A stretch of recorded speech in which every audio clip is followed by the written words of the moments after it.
Demigods and Half-Bloods, welcome inside Riptide Radio, Comic Book Nation's Percy Jackson After Show, and today we are talking all things Percy Jackson, Episode 7, the penultimate episode. We find out the truth, sort of, and we have an action-packed episode of Riptide Radio for you today. Might I say, the biggest one we've ever done. That's because we have exclusive insight from not one, but two Greek gods. Mr. Jay Duplass, Hades himself, is joining us later in the show in an audio capacity. And we also have Toby freaking Stephens, Poseidon, the god of the sea, will be breaking down that flashback with us later in the show. Both of those interviews are audio only, but we did want to make sure we got you guys an exclusive video interview as well. So we have Dior Goodjohn, Clarice LaRue joining us at the end of the show to break down everything about her run on Percy Jackson Season 1, except, of course, for the finale. No spoilers in that interview, all spoiler-free. Everything that we cover in that interview is episodes 1 through 7, so nothing to fear. I am your host, Liam Crowley, and I'm joined alongside, as always,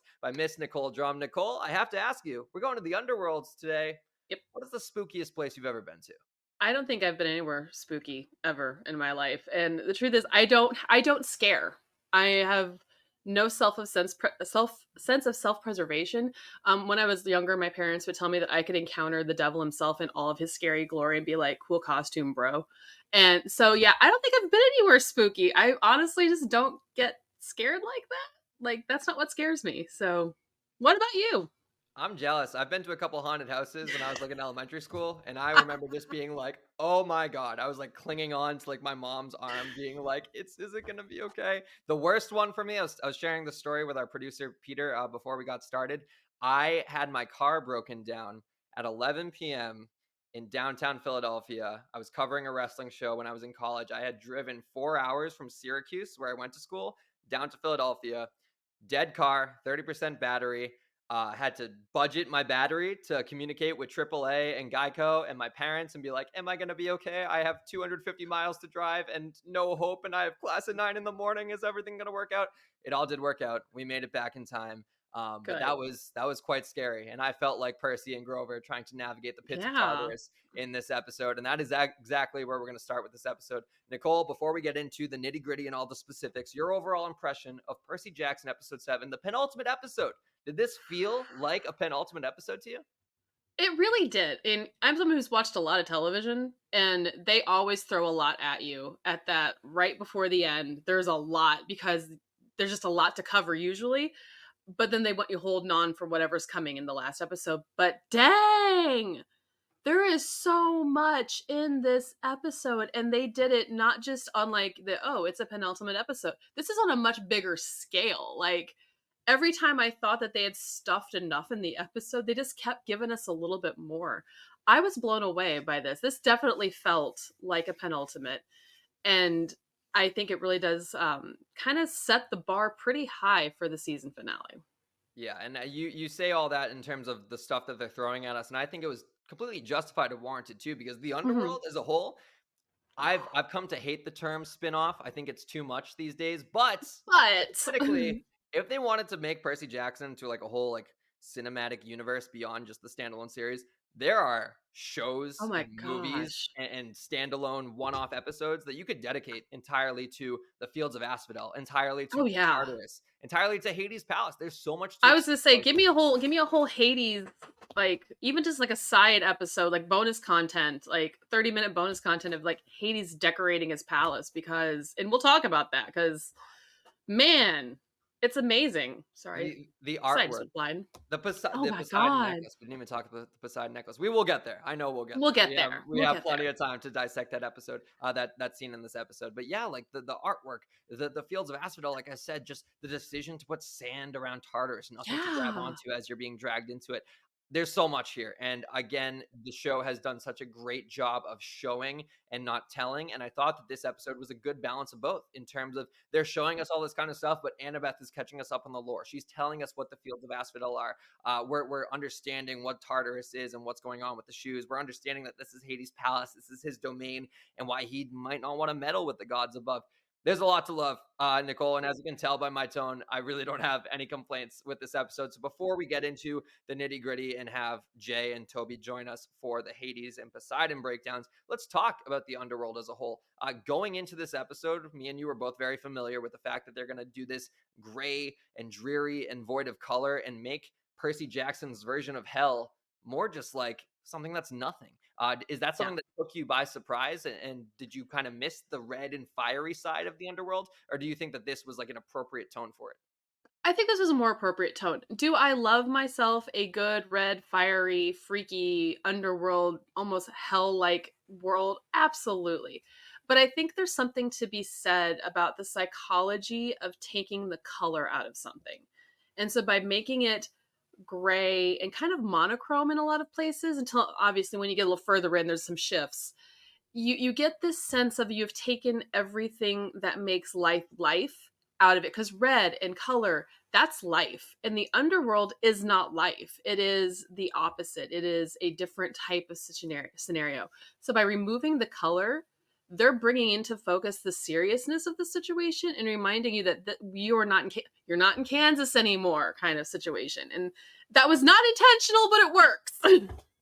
That's a great callback. And yeah, I do like this idea that the underworld's also like when you read the Percy Jackson books at the beginning, you do feel like, oh, it's hell, right? But then you realize no, Hmm. Tartarus is the hell side of things. Yeah, The underworld is also not heaven. Heaven is Elysium, right? So exactly. there's a place in between, and that's the underworld.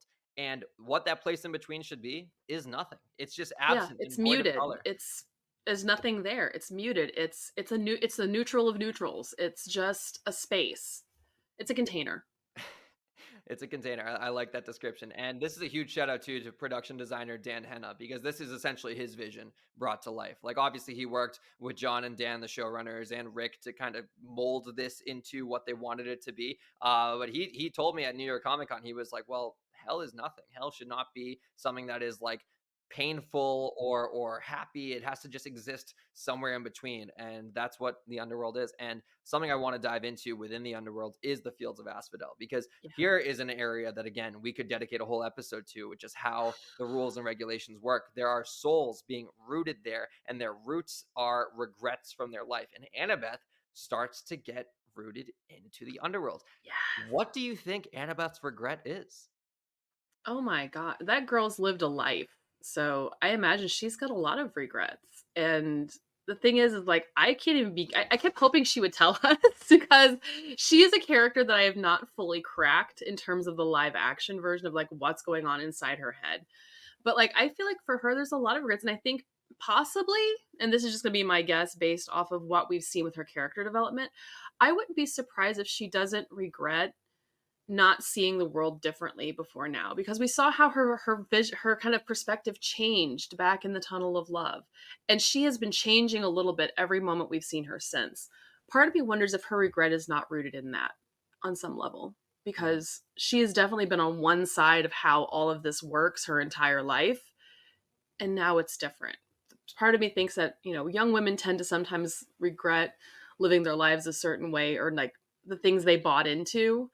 Maybe that's where she's at right now. But I don't know. It's interesting. I just like the idea that the thing that's holding you back, or the real hell, if you want to put it in more like non-Greek god terms, is within yourself. And I just really like how they made that very, very obvious with the you're stuck here because of your own regrets. You only feel regret when you realize what you did was wrong. Like, you can have done a Yeah. wrong thing and years go by, but in your head it exists as the right thing in that moment. And once that ice Hmm. breaks, once the thing clicks of realizing maybe that was the wrong way to go about it, that's when the regret sinks in. So for me, I look at Annabeth and that conversation she has with Hephaestus at the end of episode 5 of like, maybe I was once that way and obeying the gods blindly and only seeking glory and nothing else in between. And once she realized that Percy like opened her eyes to, I'm getting chills right now just talking about it, because she is having that moment of realization, that tangible realization that like she is changing, whether she Yeah. likes it or not. She is being awoken into a new perspective on this entire Greek world,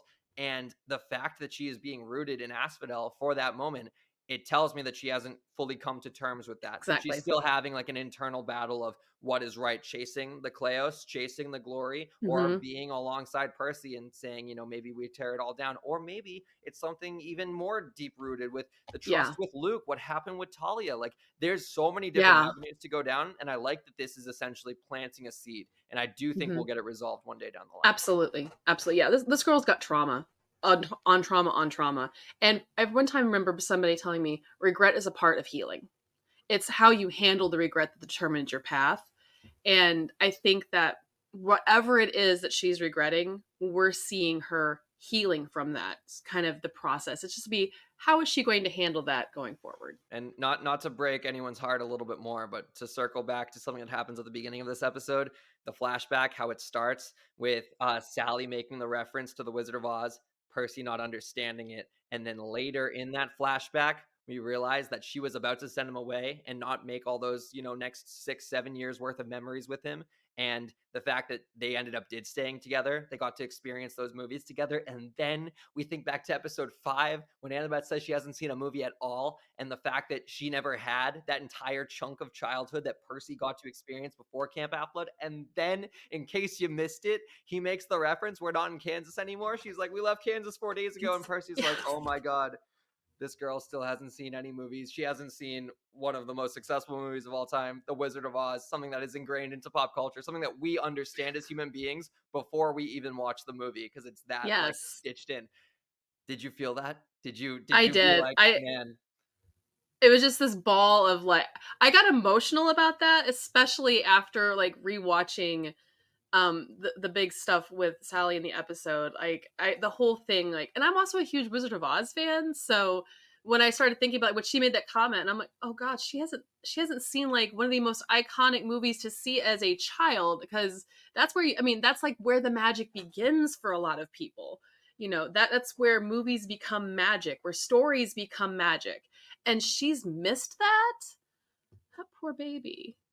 it's Poor tragic. baby. Fortunately, she's able to make it out of Asphodel. She Yes. ignites the pearl at the beginning, and they are operating with one less pearl. We go into the underworld with Hmm. 4 pearls. Everyone was like, that's a change from the books. What's going on? Oh, it's probably going to make it a lot harder when they end up losing one of those pearls and are forced to make the decision. And that's when Percy and Grover make their way up to Hades' palace, which is a gorgeous design, by the way. This like Yes. inverted Mount Olympus with the mountains coming down, the guards, and just it's chiseled out of rock. It looks like it's chiseled out of like dried So lava. cool.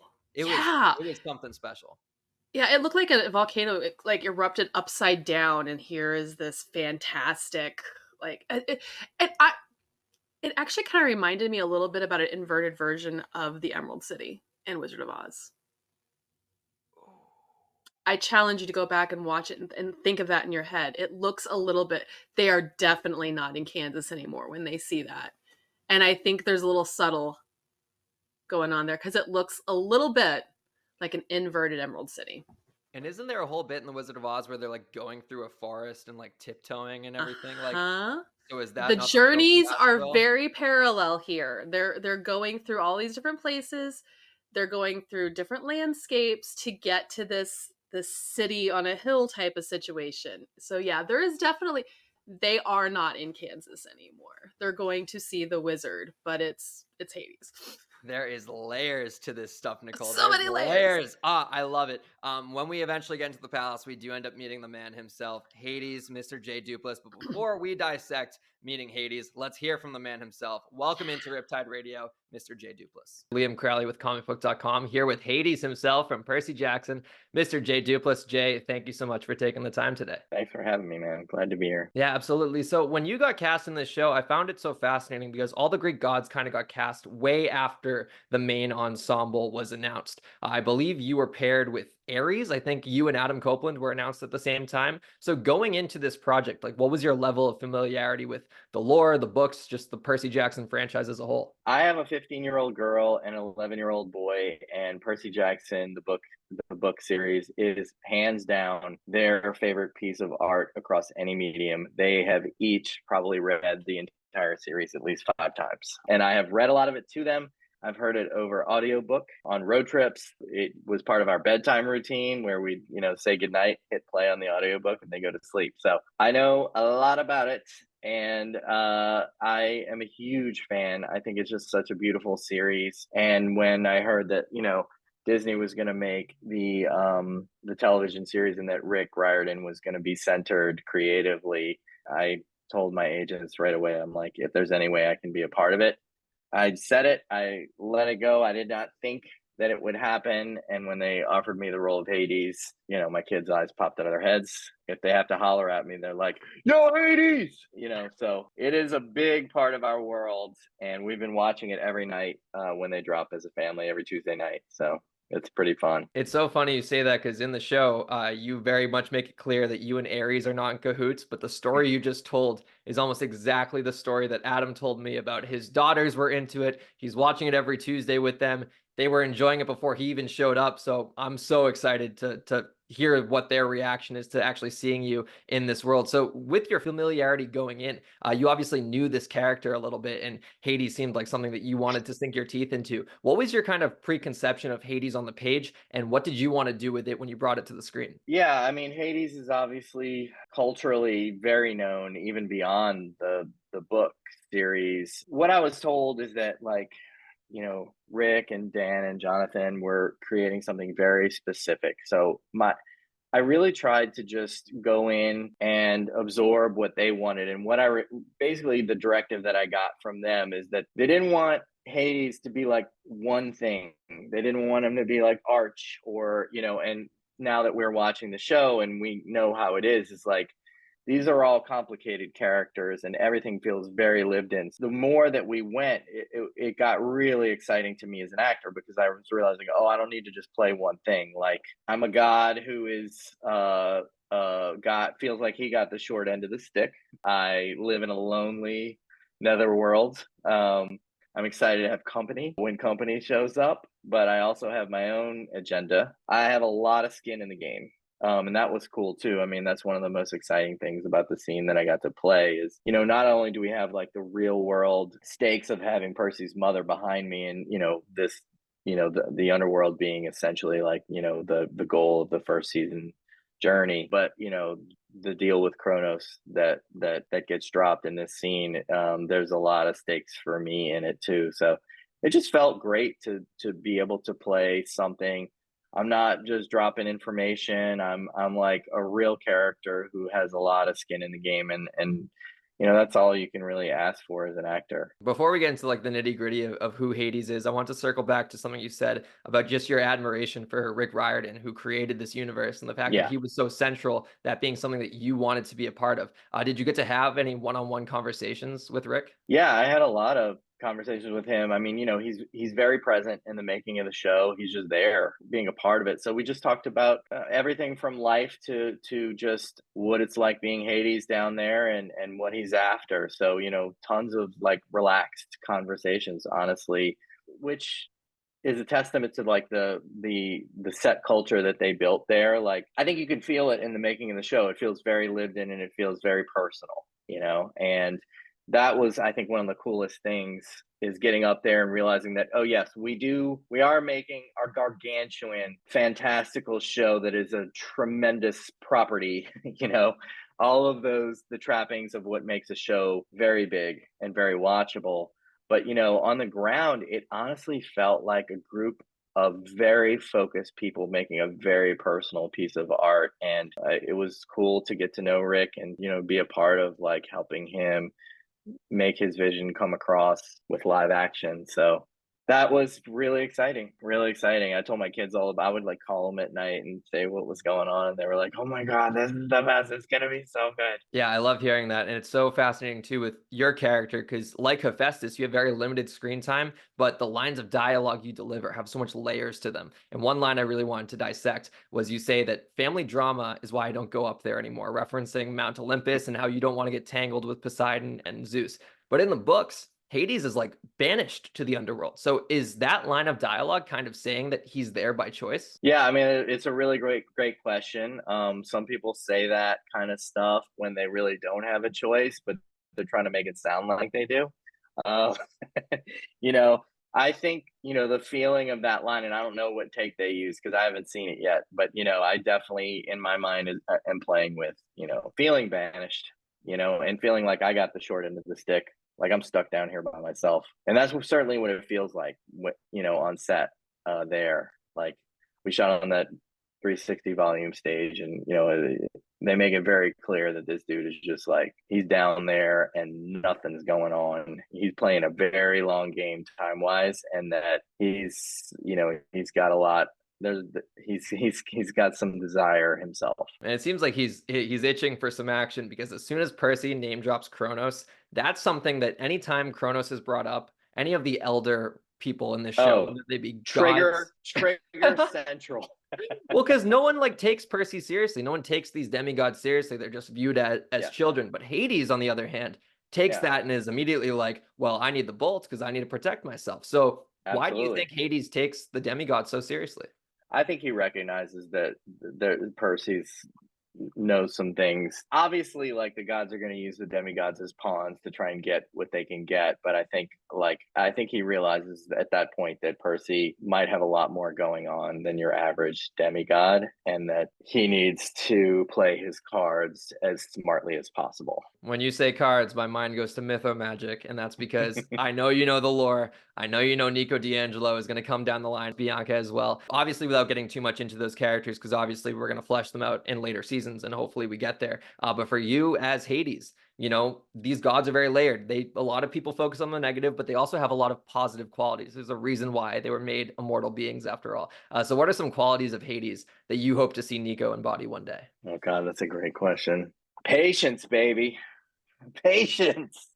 I mean, that's the one thing that I felt when I walked onto set, is like, oh boy, is this guy just biding his time down here. So I think patience and strategy. Like, I mean, I think one of the things about being banished to the netherworld is, like, you get a lot of time on your hands. So I think he's being very strategic and concentrated about what it is that he needs to make happen. So yeah, I mean, I think that's a lovely observation too, that, like, yeah, these gods are wrecking balls for humanity, but they also have hearts, and they have loves, and they have children that they love, even if they don't treat them that well all the time. They're dealing with their own sets of issues. And I love how in the series, how you come to realize their limitations as well. Like, you really feel their plights and their plots in life, honestly, as much as like the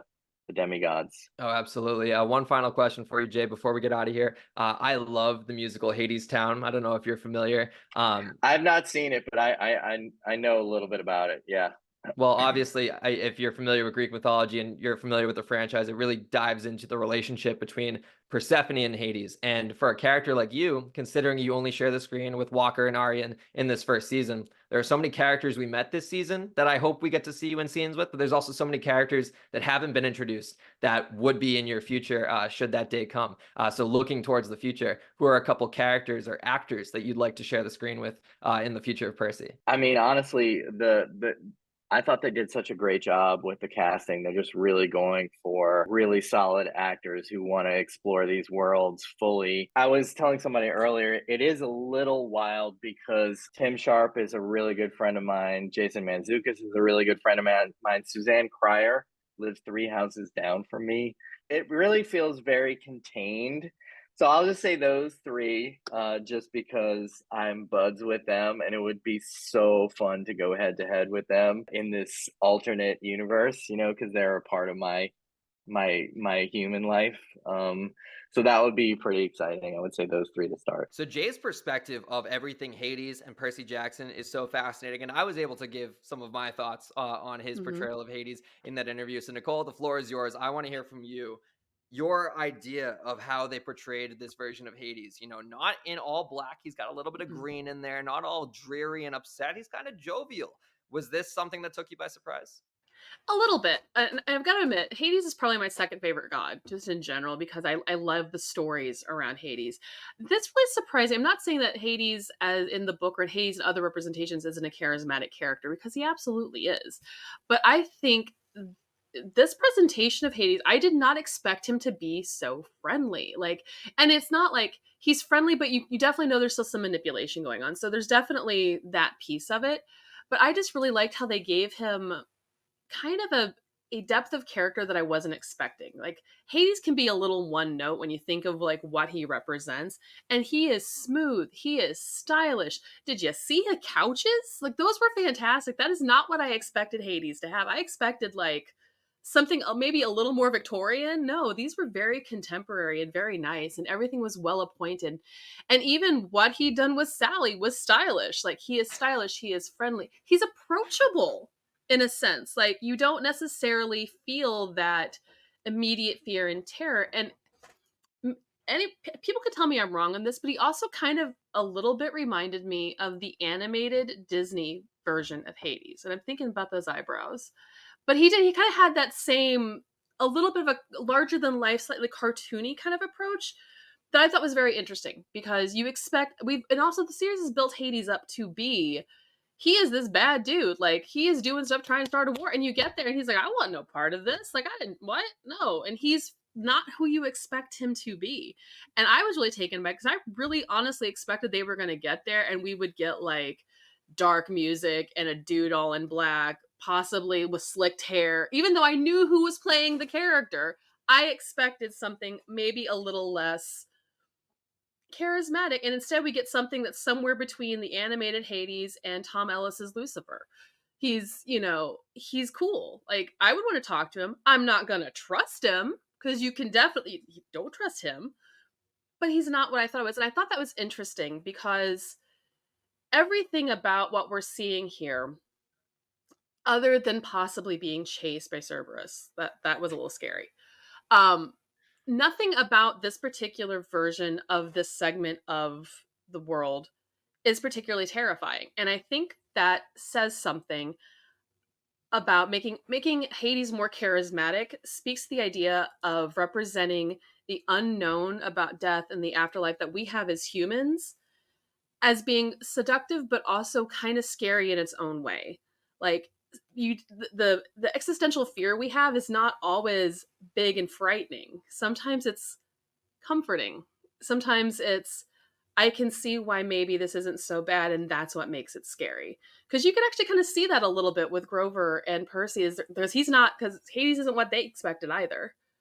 And there's a little bit of that, maybe this isn't so bad. I think that speaks to just the condition of the real terror of the unknown, is it may not be as frightening as you think it is. And that's what makes him effective. Yeah. It's just so cool.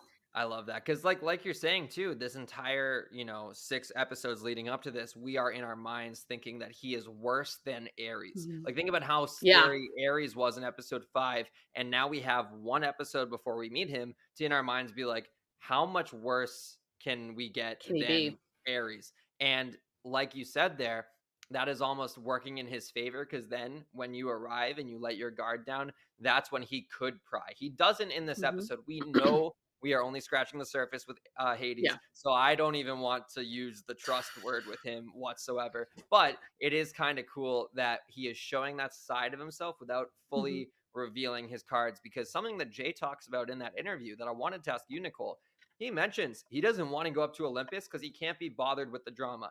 In the books, he is banished to the underworld. From Jay's perspective, he thinks that him saying this whole idea of like, oh, I'm here by choice, might be him just trying to reassume some control when actually he is banished. Yeah. But again, it's left up for interpretation. So I wanted to ask you, do you think Hades is in the underworld by choice, or is he actually banished there by his brothers? Oh, he's banished. This is definitely a case of, I wasn't fired, I quit. He's the kind of charismatic guy that when something crazy bad happens, like, it's like a super charismatic dude, I heard you fight. No, dude, I quit. And I feel that's what he's saying. He's like, I left on my own accord. I don't want no part of that. No, no, keep me out of this. I'm fine down here.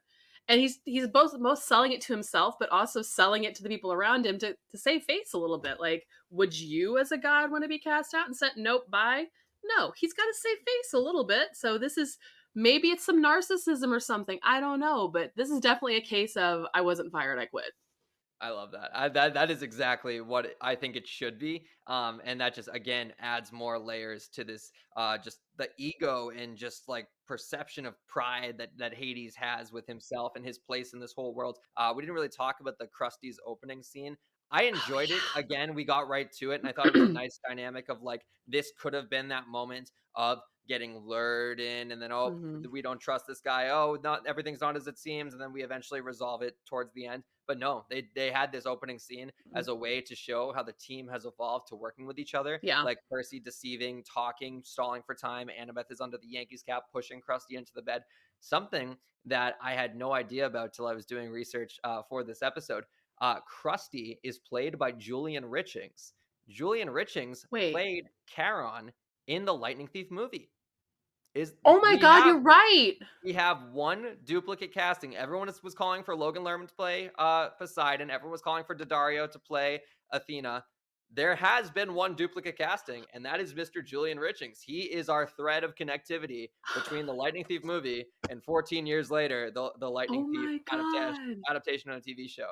I just thought that was an amazing fun fact. That's wild. We have one connection. Everybody, we got one. We got one. That's And wild. he's Oh my God.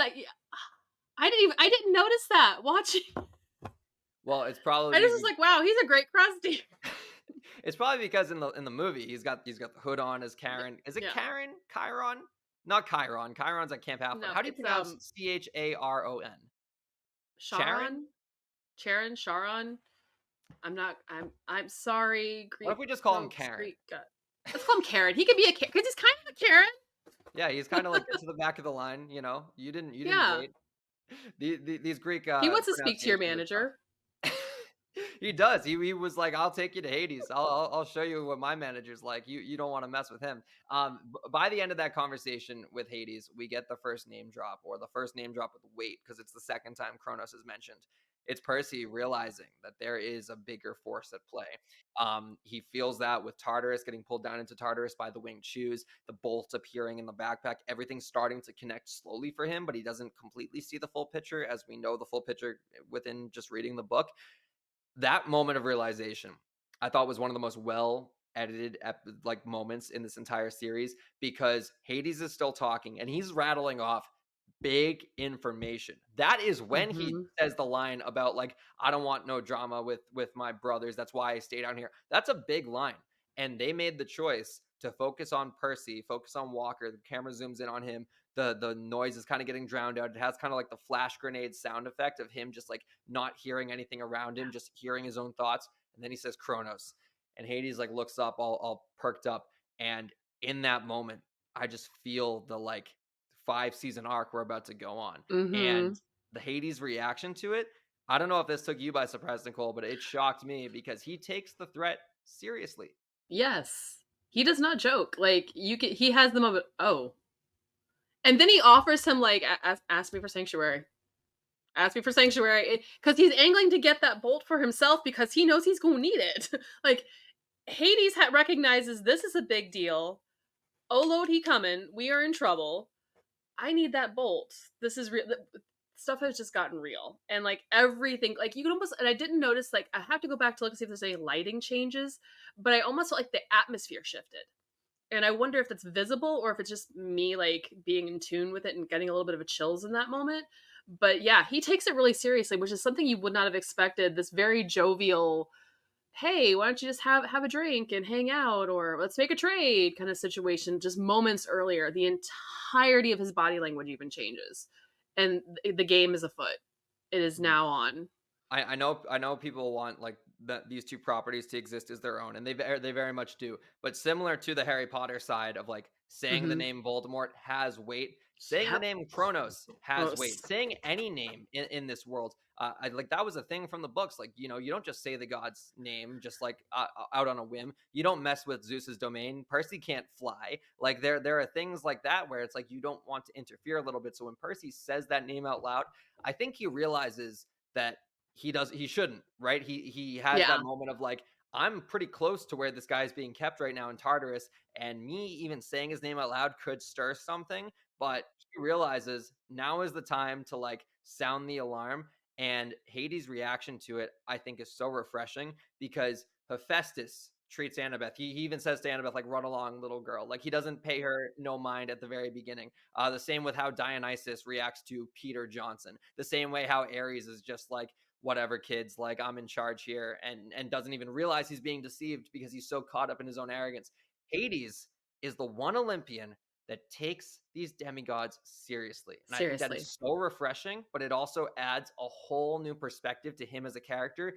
And even further than that, it adds a whole new perspective to him as a father. Because Yep. if and when we get to season 3 and we understand, well, I don't believe him and Nico meet in the Titan's Curse, but when they eventually do have a face-to-face confrontation in a later season, I think we're going to see a father-son dynamic that is so much more pure than any of the animosity between Percy and Poseidon, any of the turmoil between Athena and Annabeth. Like, I think Hades, like, I know I just said earlier in this episode, Nicole, that I don't want to use the trust word, but the more I think about it, the more I'm starting to trust Hades. I told you he's more trustworthy, and I honestly think a piece of that probably comes from the fact that he is so divorced from everything going on.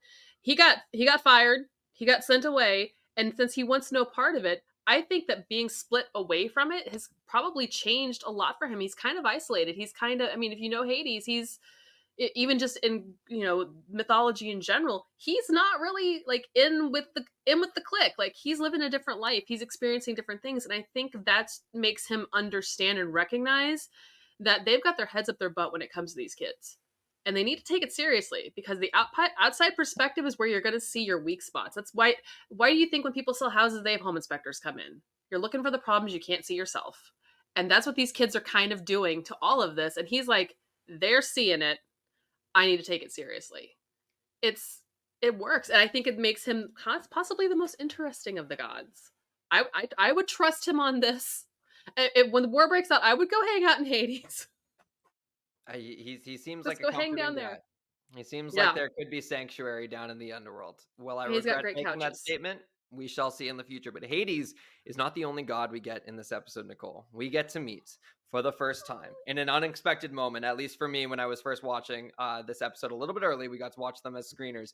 Poseidon walks in. Poseidon has the moment with Sally, a flashback that we were teased about. We didn't know exactly what context it would be in. Would it be lovey-dovey? Would it be when they're first meeting? Or would it be kind of therapeutic? Before we dissect this scene, let's talk to the man himself, Mr. Toby Stephens. Toby, it's cool to hear your voice because Walker kept raving about how you have the best accent he's ever heard. So it's an honor to hear you speak directly to me. Walker. What a guy. He's the man. I wanted to get started by asking you about your creative relationship with John and Dan. You guys obviously worked together on Black Sails. When did that whole process of you guys getting together, when did that all start? Oh man, it was a long time ago now. It's around 10 years ago. And I auditioned to play this character, Captain Flint, in the series Black Sails, and they very wisely and rightly chose me out of a whole bunch of other people that weren't the right thing, and we just I love both of them. Dan and John are dear friends of mine, and we've worked with each other for a long time and known each other for a long time. And I when they asked me to do this, I was like, beside the fact that it was such a sort of totemic series of books and such a totemic character, I was like, I'd do anything for you guys because I just love working with them. So, but it was also a great part. So, win-win. Yeah, absolutely. It's Poseidon as a character, obviously beyond Percy Jackson, is so, tied into just lore as a whole of storytelling in general. Yeah. Did you have a familiarity with the Percy Jackson books before you signed on to this? To be honest with you, my son had read them. He was a huge fan, but I hadn't read them. I knew what they were about, obviously. And, I know the Greek myths, and sort of I grew up watching Clash the Titans and all those things. So I knew about all of that stuff. But I hadn't read the books up until they asked me to look at this. And then I read the first one. It's funny. All the gods seem to be of that mindset. I talked with Jay Duplass last week. He said the same thing. Kids were diehard fans. He was becoming more familiar with the show when the show came calling. Same thing with Adam playing Ares. So it seems like you guys are all in that bracket together. I want to talk about your two specific scenes in this show. For now, we're just going to talk about the flashback in episode 7. This moment, being an original scene from the books, is something that, for me as a diehard fan of these books, these are the type of magical moments that get enhanced by the fact that we're adapting it for live action, because we can fill in stuff and we can add new layers to a story that is already so familiar with so many people. When you walk in as Poseidon and you sit down next to Sally, you two don't look at each other. I have my own interpretation as to why, but I want to ask you, what's your interpretation of why Poseidon and Sally can't lock eyes right now? Well, I think they can't because he's a god and he's appearing to her in the mortal world, and I mean it's also, I think it's one of those things where they keep on talking in the books and in the thing about them. There's a mist. When you're in the mortal world, you can't quite see them. And so I feel that it's also, he's a presence to her. He's a very real presence to her, but she cannot see him at that moment. And I think that also their story is that there is this gap between them, but his presence, they connect on a deeper level than just being kind of like two people in a room. They connect on a very, very deep level, but that she cannot actually physically perceive him at that time. Mm-hmm. That connection is so palpable because she says, or Poseidon says to Sally, like, one of the hardest things for you right now is probably the fact that you have no one to say this to. So Poseidon, I will listen in that moment. How often is Poseidon being that shoulder for Sally to cry on? Well, I think it doesn't happen all the time, but I think it's those things where I think when they need it most, he's there. I mean, it's like with Percy. He intercedes in moments where Percy needs him the most, and he's there. He intercedes. And I think it's the same for Sally. He can only really be there when she really, really needs. It can't be some sort of casual thing. Hey, I'll meet you at 9:30 tonight. We're going to go and have some dinner together around in the diner around the corner. It's like, it only happens when it really needs to happen. Sally responds to that, and her declaration is that she wants him to discover Percy, to discover who he can be before your family tries to tell him who they want him to be. And it seems like Poseidon's kind of at this disconnect, right, between, the Zeuses of the world who are going to the extremes of how they want the world to operate, and then the Hephaestuses who seem a little bit like timid and shy to push back against the gods. From Poseidon's perspective, who does he want Percy to be? I think he wants Percy to be who Percy is going to be. I think I mean, I don't want to make Poseidon too much of a sort of squidgy kind of, human dad.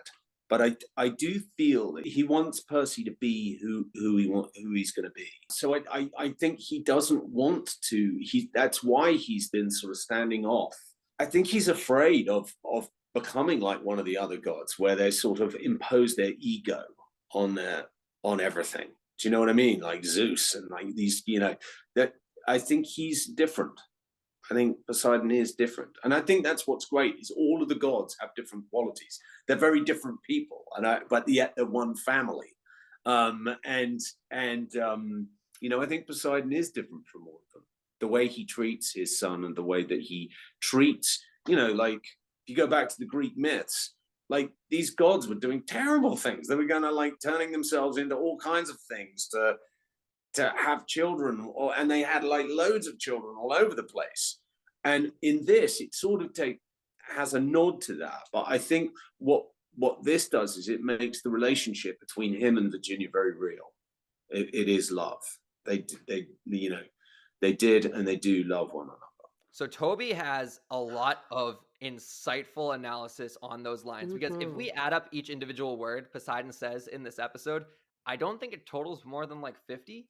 The gods are very selective with their dialogue. Very short.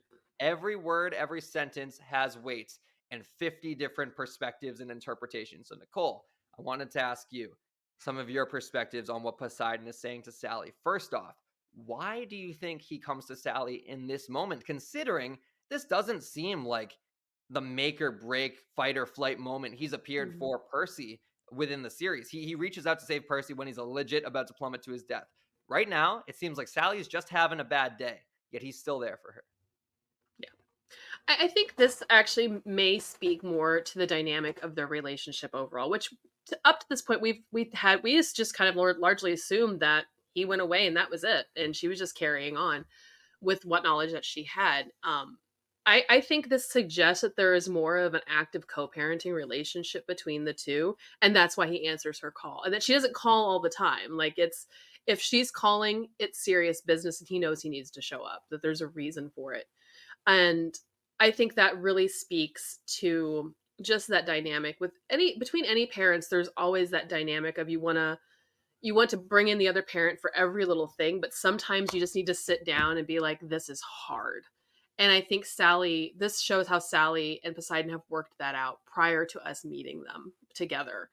And I don't know, I think, and my perspective is a little bit different as a parent, because when I first read these books, I was not a parent. I was nowhere near being a parent. And now that I am a parent, I can sort of understand. Full disclosure, I expected to be really annoyed with Poseidon this episode, despite the fact that I love him. I mean, clearly the Poseidon necklace, y'all. I love Poseidon. I think that as a mythological figure, he's fascinating. I was excited to meet him, but I was like, bro, where have you been? Like, what have you been doing? And then he starts talking. And as a parent, there is this notion of letting your child come into their own without you fixing everything. And sometimes life is hard.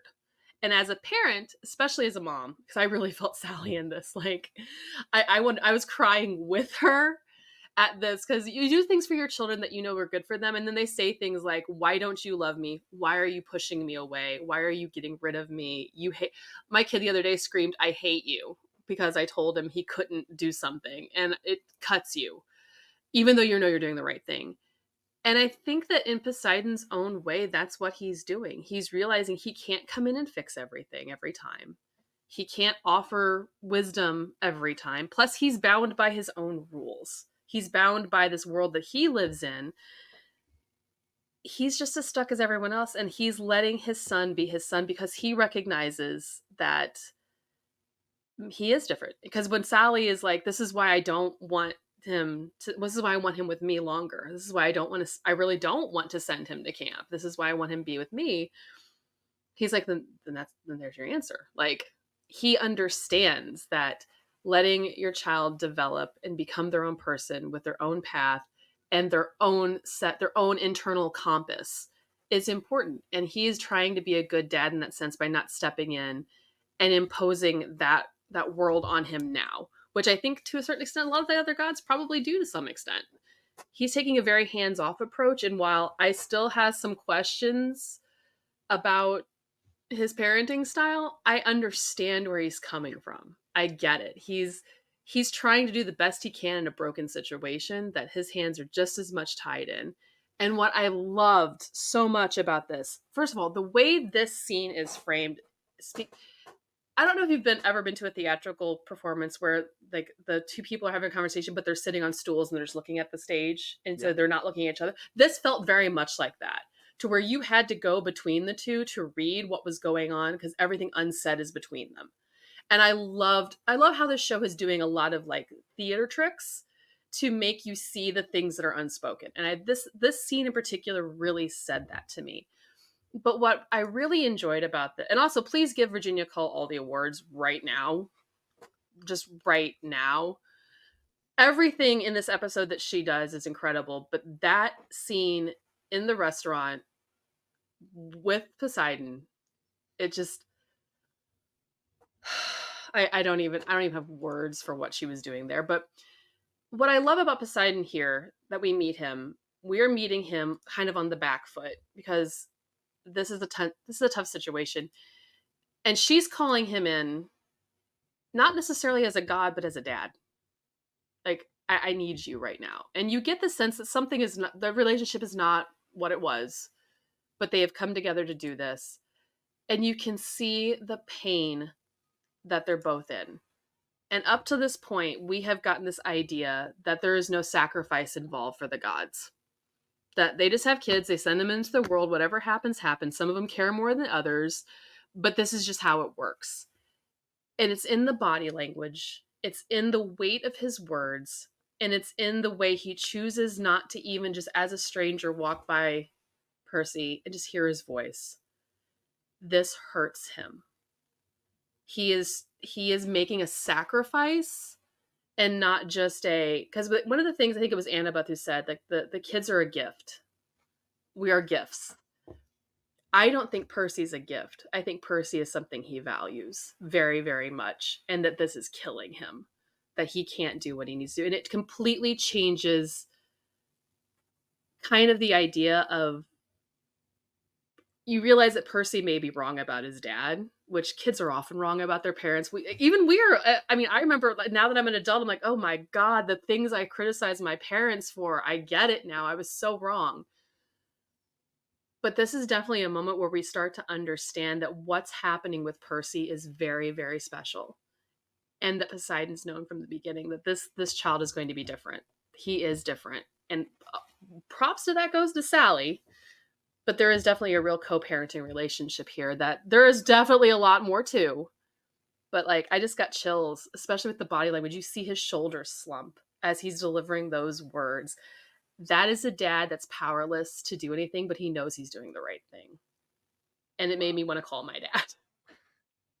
There's so and I much. Actually, call my dad after this. So, Dad, if you're listening, I love that. There's so much you said there that I just want to expand upon, because like everything you said is like, that's what makes the scene so powerful. We can talk. You just spoke about the scene longer than the scene actually is, and there's going to be hundreds of other podcasts out there that also dissect the scene for hours and hours. And that is the value of good screenwriting, and that is the value of good execution by the actors delivering those lines. The bit you said about the blocking of them not looking at each other. Toby said in the interview, he mentioned that to him, part of that was because, Sally is not a god. She's not a demigod either. So she can't necessarily see fully through the mist. So she might not be able to like look at him from like a rules and regulations perspective. Toby, you gave a great performance, but I'm going to deny that perspective, because to me, they're not looking at each other because they love each other so much. And there's something about, like, I've had phone calls with people I love. I've had, text messages with people I love. There's something that changes when you see someone you love face to face. And there's an emotion that you either have to act on, and if you can't, it just makes it all the more painful. And I think they both recognize, because neither of them makes an effort to look at one another. It would be one thing. I think our perspective on Poseidon would be a lot different if he was like turning to Sally and like, hey, look at me, it's going to be okay. But he understands himself that he is also as down bad as Sally is. Like, he doesn't want to mess with her emotions the same way she doesn't want to mess with his emotions. And the only way that this is going to work is calling back to what Hermes was talking about in the past episode of like, we need to stay away. And that sucks. And like, that's sometimes what parenting is. And his version of staying away is a lot more severe because he's a god. And Percy has to grow up in this world, not with his hand being held by a deity from above. Like, it reminds me of the Peter Parker conversation from Captain America Civil War, where he's talking to Tony and he's like, I couldn't play football then, so why should I now? Like, now I have these like God-given abilities that would enhance me to my peers. I shouldn't act on them because it's wrong. I'm playing with a different rule set. And I think that's a little bit how Poseidon views like bringing Percy up, of like, listen, I want you to also be the other side of what a half-blood is, the human side of like, grow and fall on your face and learn to pick yourself back up. Because once upon a time, thousands of years ago, these gods were mortal. Like, gods were made immortal beings after getting to a certain point. And if these demigods have a god holding their hand through every step of their way, they're not going to turn out to be worthy of being on a Mount Olympus down the line. So I think that was very important. Another thing I want to bring up was the reason why he can't talk to Percy in that moment. Obviously, when I spoke to Toby, he was thinking back to that scene and not seeing the finished product.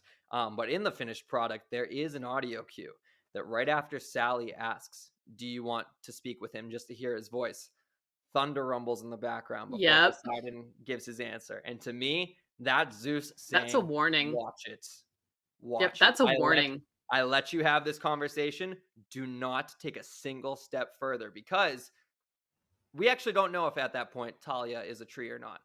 But either way, Zeus is still in charge. And whether or Yep. not the gods want to push back, or whether or not they're fearful, they don't want to meddle with the god of the skies' powers. And Nicole, when you heard that thunder rumble, did you feel that atmosphere shift? Mm-hmm.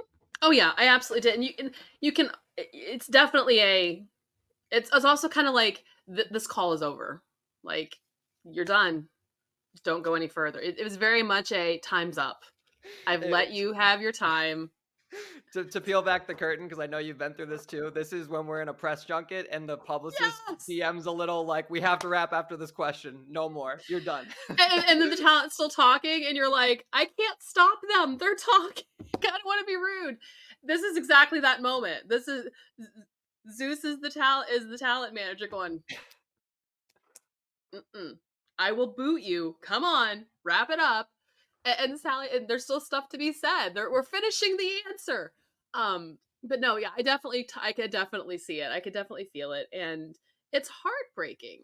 It really is. Like, they're on leashes. And also, I wanted to tag back to something you said about it's different when you're in the same physical location as someone you care about. If either one of them had looked at each other, they would have broken. Like, bad things would have happened, and I think they both knew it. And they could also, I really appreciate this detail. They also didn't have any motion of them making any physical, like, not even a lean, like not even a body language to where she leans in the direction of his voice or anything like that. I really did appreciate that. Yeah, and I don't want to talk about book spoilers in this, but I will say I had to reread a chapter from The Last Olympian, the 5th book in the series, when writing a recent article. And if and when this show shows what happens when you try to bring a mortal being too much into the world, that is a scene that is going to break us all. If you care to know what that scene is, read the books. I implore you. If you are watching the show for the first time and you're impatient, like I know the rest of us are, and you don't want to wait till 2028 or whenever we get a season 5, read the books. Read the books. And you will be... your eyes will open in a way that I can't verbally tell you. You have to experience for yourself. Nicole, we do actually get one last god in this episode, because Percy takes the pearl. He gets back to Montauk. If you notice the lighthouse in the background, we're not fighting on Santa Monica. We're fighting in honestly a home arena for Percy. Like, this is familiar territory for him. Ares is stepping up, and we get this great moment where I'm like, why am I only paying $7 for Disney Plus? I should be paying pay-per-view $50 price tag, because we got the red corner, we got the blue corner. Poseidon is narrating as Ares and Percy walk slowly towards each other, and we get that great moment of them both wielding their swords, and Poseidon saying, when that day comes, I will be right by his side. Nicole, it's gonna be fight night next week. Oh my! This is your Royal Rumble. This is your Royal Rumble coming up. Like, really forget actual wrestling. This is it. The real Royal Rumble is this Saturday too. It couldn't have been better timing. It could not. Seriously, like the schedule. I thought about that. I'm like, dang, they teed this up perfectly. You're just gonna be on this high next time. You know, when we sit down next week, you're gonna be on this like elevated experience, because you got the Royal Rumble and you got the real Royal Rumble. Like, living your best life. There's so much to love. But before we get out of here, Nicole, before we wrap up this review, we do actually have one last interview. 1, 2, 3 total interviews on this episode of Riptide Radio. She wasn't in this episode, but her father was in at the very end. We're joined now by Dior Goodjohn, Miss Clarice LaRue. Dior, thank you so much for taking the time today. How you been? Thank you for having me. I've been good. How you been? Fantastic. And it's just like, it's wild to be in this part right now of the show where it feels like everything is happening, everything is culminating. And I'm sad to say that your character, we haven't seen you on screen in some time, but what I think must be a luxury for you, is something that Charlie mentioned to me when we spoke before, is that when you're not on screen, you're like watching these episodes for the first time in real time. Like, did you get the script for anything you're seeing right now? No, it's like, I knew it was going to happen because obviously we read the books, but it's so good and it's done like so much better than I could have ever imagined it. It's awesome. Yeah. And how have you been watching them? I know Charlie said that they were having like watch parties in LA. Or have you been a part of that? So yeah, no, it's funny. We did like a watch party for the first 2. Then we got together. I think we tried to get together for the 3rd. And then We've just been like playing like tag, trying to figure out whose house we're going to for like each episode. It's so fun. It's like we're a little family. It's so cute. In terms of getting cast, when that audition came through, how many rounds did you go through? Was any of it in person? Like, what were you doing in order to get this role? It is actually a really funny story. The first time I ever knew, like when I found out that Percy was auditioning people, I was in the Dominican Republic filming Are You Afraid of the Dark? And one of my friends that was on the show with me was auditioning for one of the characters. And so I read with them while like they were doing their tape, and I was like, I'll read with you. And I was reading the script and I was like, this would be really cool for me to audition for, but I don't know if I'm gonna get it. It's like Greek gods, like I'm not really like the spec. And so we finished shooting, and then I go to LA to go handle some stuff before we go back to Iran. I'm half Persian, so we were living in Iran at the time.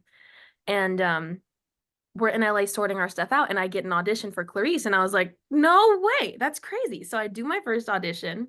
And then I don't watch the movies because I asked my manager. I'm like, listen, I've been reading the lore, and they're like the fans hate the movie, so I don't know if I should watch it. I don't know if I should. I don't know what happened. She's like, don't watch the movie. So I bought the book instead.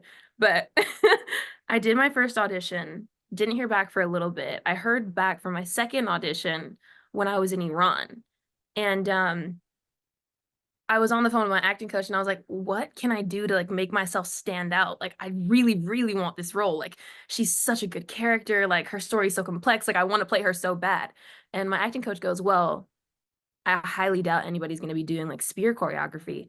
And so I took apart like I had like a little recording like studio situation like in my bedroom. So I took apart my mic stand and put tinfoil on like one of the ends of my nightstand to make like an electric looking part.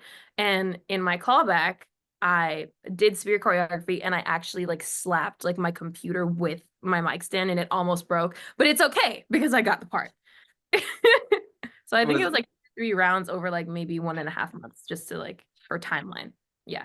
So when that first check cleared, you just bought a new laptop? Was that the case? Oh my God, man, it was a mess. The laptop was falling. Dude, I like ripped the paint off the ceiling in my mom's like living room in Iran because like I needed space. And so like I put command strips on like the ceiling and like put like a bed sheet behind me. And then like at the end of the audition, it came falling off. And then my mom had to repaint her ceiling. It was a mess. That first day on set, do you have like that specific memory of walking into all of your scenes were in Camp Half-Blood? So was that like the only place that you were filming? We shot in the actual Camp Half-Blood, which was like it was so surreal. It was outside. It felt like like camp. It was insane. It was an insane feeling. And then the only other thing that I shot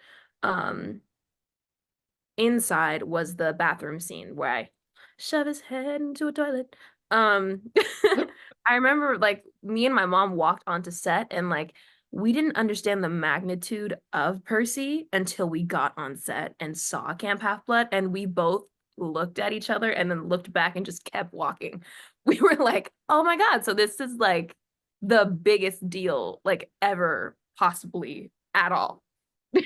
Yeah, you were in a custom-made Disneyland, essentially. Like, that's what it seemed like, especially watching some behind-the-scenes footage and then watching it unfold on Disney Plus itself. How long were you filming for? Because I know I keep mentioning Charlie. He's the longest, like, most in-depth interview I've done so far. So he's a lot of my frame of reference for this. He said that he would go in for like a week or two and then pop back. For you, cumulatively, how long were you on set? I feel like cumulatively I was probably on set for maybe I have no like time, like frame of reference of time. I feel like it was maybe like consecutively, if you were to put it all together, maybe like 2-3 like months like of me actually being like on set, like maybe like 2-3 months. But um I was flying just like Charlie. We were honestly we were on the same flight a lot of the time. We were flying in and out like maybe for like a year, not a year, like maybe like 8 months, 9 months. Charlie for longer than me. I feel like I was maybe like 9 to 10 months. He was definitely in and out for like a year. Yeah. Wow. Yeah, I remember just seeing the production of starting in June of 22, ending February less than a year ago. And I'm just like, man, that is That's a whole school year on It a is. film set. So very impressive. You guys should be very proud. But also just what I'm seeing on social media, it seems like some of the best memories also happened offset. You guys going out to dinner, bonding and stuff like that. And something I find so fascinating is just looking at like your IMDb, Charlie, Walker, Aryan, Leah. Everyone has such limited filmography credits, and it feels like you guys are like growing up and learning the ropes of acting and Hollywood as a whole on this production together. And so that creates like such a unique bonding experience too, because you're also going through your teenage years together. So with that in mind, did you like form any specific bonds with your castmates that went beyond just how your characters interact on screen? Yeah, like when they say that young Hollywood is a cult, it is. We all know each other. Everybody knows each other. Everybody's going through the same thing, and everybody's friends with each other. But with Percy, I mean, depending on what set you're on, you can either be really tight knit with your cast or it can be really choppy. And luckily with Percy, everybody got along so well, and we kind of like instantly formed this little like family. I remember being so nervous the first day, like walking in, and like I went into the makeup trailer and I saw Leah there and she was getting her hair braided, and I was like so nervous. I was like, oh my God, that's Annabeth. Like, oh my God. And like she was in Empire, and oh my God, like dude, like she's so good. And then she was like, oh my God, girl, I love your hair. And like immediately like the like guard went down. And then I remember like Walker like kind of like letting like his guard down for the first time. And it was so cool. And it was just so cool. And I had actually known actually, I'm not sure if Charlie and I had met, but we knew each other from through our friend Brandon. And it was just so cool. And then I remember us all like going out to dinner for the first time, and it was just so fun. And we all just kind of clicked. Like Charlie was instantly, at least for me, Charlie was instantly Grandpa Charlie. And then Walker was like, Walker's just so cool. He's so cool. I view him like my little brother. He's so awesome. And Leah, I view as my little sister. She's so talented. But yeah, no, it's so awesome. We've had like the best times ever. We mentioned the week-to-week viewership and all that, and the fact that you're seeing scenes for the first time that you're not involved in. When Adam pops up as Ares, good old Father Ares. I remember talking to Aryan about this, how Aryan felt genuine fear when he slammed the table down in the diner, and I was like, that's exactly what Dior made Walker feel when he snapped that spear. You guys have that. Yeah, right. Like even you guys hadn't met until the premiere. Got that on camera, comic book exclusive right there. And, literally. And the fact that you guys have already like gelled in that way, despite never being on screen together yet, is amazing. And not even meeting off screen either. So when you're watching that episode as a whole, are you like feeling like a proud daughter? Dude, I'm watching that episode and I'm just like, you're an amazing actor. He's so good. And it's not that my bar for him was set low or anything. I expected like we have like a stacked cast. I don't think there's one weak link in this show, but he's so good. And he's so good at just being on all the time. And I was kind of just like, okay, Adam. We haven't got confirmation just yet, but Jesus Christ, the viewership doesn't lie. 26 million views on the premiere since the premiere. A month ago today, I believe. Like that's just like it's wild. Insane. It's clock's wild. ticking. We all know it's probably going to happen. And season 2, especially for you, will be a big deal because Sea of Monsters is your freaking quest. So when you were doing your research as Clarice and reading these books, is there a specific moment from the Sea of Monsters book that just has you so anticipated to shoot? Listen, from Sea of Monsters, I'm just happy that I like get to like captain an army full of dead people. That's so cool. Like you can't tell me that's not awesome. Like I can't wait to see like what the ship's gonna look like and what everybody's makeup is gonna look like. That's just gonna be so cool. But my biggest thing that I'm excited for is when I have my like conversation with my dad. He's like, listen, you're gonna do this and you're gonna do this by yourself. I don't care if you're gonna die. And I'm like, but dude, and he's like, no. And I'm like, okay. Especially when it's gonna be Adam and Dior too, because like, so good God, you got the theatrics of it all. I'm so excited. You guys are thespians at the end of the day. Dior, again, those are all the questions I have. Thank you so much for taking the time, and I hope we get to chat again when we officially get season 2 announced, because I'm speaking into existence. It's gonna happen. We're manifesting it. Thank you so much to Jay Duplass, to Toby Stephens, and to Miss Dior Goodjohn for joining us on a supersized edition of Riptide Radio, the most expert insight we have ever had in an episode. And honestly, I got to give a shout out to our fourth bit of expert insight, Miss Nicole Drum. Nicole, you broke down everything so beautifully this episode. And I know you have stuff going on outside of the realm of Percy Jackson. So if anyone wants to read your expert analysis outside of hearing your voice on Riptide Radio, what do you have going on at comicbook.com? Well, I'm going to be, as most people know, the Academy Award nominations came out today, and I got some thoughts. I've got some thoughts specifically about the snubbing of Barbie, and I'm going to be breaking that down. And if anybody wants to get caught up, Barbie was my Super Bowl last year. And so there's a lot of fun stuff there. And I also just recently, I still have not gotten the deaf representation thing out because I got sidetracked trying to like break down all the crazy theories about who is Ellie Conway for the Argyle movie coming up. So if you've been wanting to figure that mystery out, checked out my breakdown that is live on comicbook.com right now of all the possibilities of who the real Ellie Conway actually is. I love a good mystery. Matthew Vaughn refused to admit to me that she is not real. I have done my research. I talked to Matthew Vaughn at New York Comic Con. I'm going to have to read your breakdown because I need some convincing. I did not put who I think they actually are in there because I want people to decide for themselves. But personally, I think it's an idea by Matthew Vaughn given to an established writer. Interesting. Oh my God. Because I really do just feel like this is something Matthew Vaughn cooked up in that mind of his. Like, I really do. Wow. Argyle's heating up. I love it. Speaking of Oscar snubs, shout out my boy, Zac Efron. Needs all the love and more for the Iron Claw. That was the best movie released last year and not a single nomination. Absolutely ridiculous. But still, that movie's been robbed, man.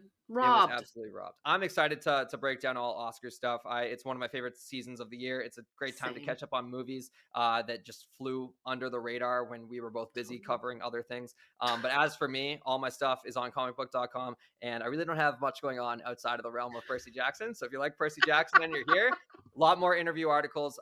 Everything that was covered in today's show from Dior, from Jay, from Toby will also be available in written form on comicbook.com, and snippets from those interviews, even though some of them are audio, we'll find a way to spice it up and we'll put it on social. So at Comic Book on Instagram, at Comic Book Nation on Twitter, Comic Book Nation, this YouTube channel, and also on my personals at Liam T. Crowley, Twitter, Instagram, TikTok, all that good stuff. And I can finally announce, I've been teasing every time we have an upcoming episode that we might have a special guest. I can confirm that we will have both Adam Copeland and Toby Stephens breaking down their respective finale scenes next week when we review the finale. So that's right. We have expert insight from Ares, from the Ares fight, and Toby Stephens from whatever scene he has in the finale. You've seen it in the trailer. You know that he has a scene in the finale. I won't tell you which one it is because we'll save it for next week. But until then, we are so excited to see what happens, and we're excited to finish out the season of Percy Jackson on Riptide Radio. We'll see you next week.